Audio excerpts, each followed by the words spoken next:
इस बार आपने ध्यान दिया तो साइन टू द पावर 6 है plus cos two the power 6 है प्लस 3 साइन स्क्वायर है कॉस स्क्वायर है, इतना दिया है, इसकी वैल्यू पूछा है क्या होगा। तो पहले मैं अगर ये पार्ट को सॉल्व करूँ तो यहाँ से तो सीधा सीधा आपको भी पता चल रहा होगा कि लिखो sine square A whole cube plus cos square A whole cube. क्यों? क्योंकि ये ए है, ए का क्यूब, और ये बी है, बी का क्यूब। पता है आपको A cube plus B cube क्या होता है? तो होता है ए प्लस बी, दूसरे ब्रैकेट में A square minus A B plus B square, like this. अब सीधा सीधा ये फॉर्मूले का यूज करो, अपना दिमाग ना लगाओ।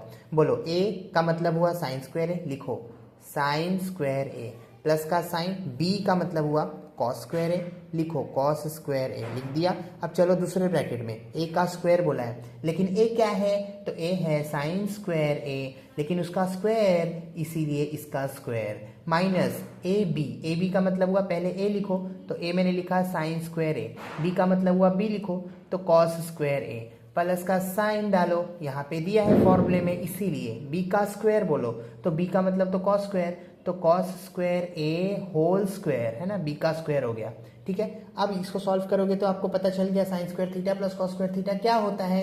तो होता है 1। अब चलो दूसरे ब्रैकेट में क्या हम इसे लिख सकते हैं? 2 2 ज़ा 4 sign to the power 4 A minus sign square A cos square A plus 2 2 ज़ा 4, तो ये हो जाएगा कॉस टू द पावर 4 है। इतना समझ में आया? हाँ। अब पहले ये पार्ट को सॉल्व कर लो। क्यों? क्योंकि ये ए स्क्वायर और ये बी स्क्वायर दिख रहा है, तो आपको ये फॉर्मूला पता है क्या? A plus B whole square क्या होता है? होता है A square plus 2ab plus B square, लेकिन ये ए स्क्वायर है और ये बी स्क्वायर है ना, तो आपका ये ऐसा होगा a plus B whole square, और 2ab को लेफ्ट हैंड साइड में खींचो तो minus 2ab equals to a square plus B square. समझ में आया? हाँ। इसका मतलब मैं पहले इसको और इसको सॉल्व करने वाला हूँ, तो इसको मैं लिखता हूँ sign to the power 4a plus cos two the power 4a plus Q डाला, क्योंकि sign to the power 4a cos two the power 4a दोनों ही पॉजिटिव है, इसीलिए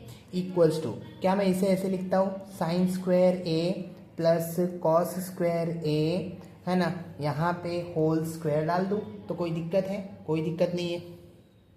और फिर minus of 2ab, minus of 2ab का मतलब हुआ ए क्या है आपका? तो ए है आपका साइन स्क्वायर ए और बी है आपका कॉस स्क्वायर ए, है ना। लेकिन क्या ये पता है आपको कि ये जो है आइडेंटिटी है, कौन सा? Sine square theta plus cos square theta क्या होता है? 1।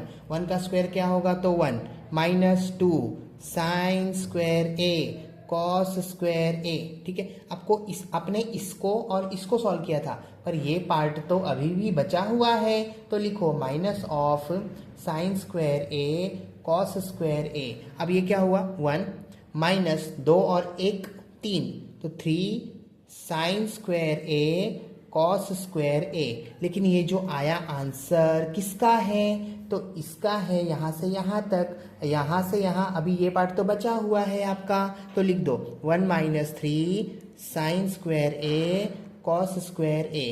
ये किसके वजह से लिखा? तो साइन रेस टू 6 से प्लस कॉस रेस टू 6 से, इसके वजह से मैंने ये लिखा। फिर प्लस का साइन यहाँ दिखा क्वेश्चन में, इसलिए प्लस का साइन यहाँ लिखा आंसर में। अब बचा क्या आपके पास? तो बचा 3 sign square A cos square A. अब देखो minus 3 sign square A cos square A plus 3 sign square A cos square ए, बचा क्या? 1। सो आंसर क्या हुआ? ऑप्शन सी सही जवाब।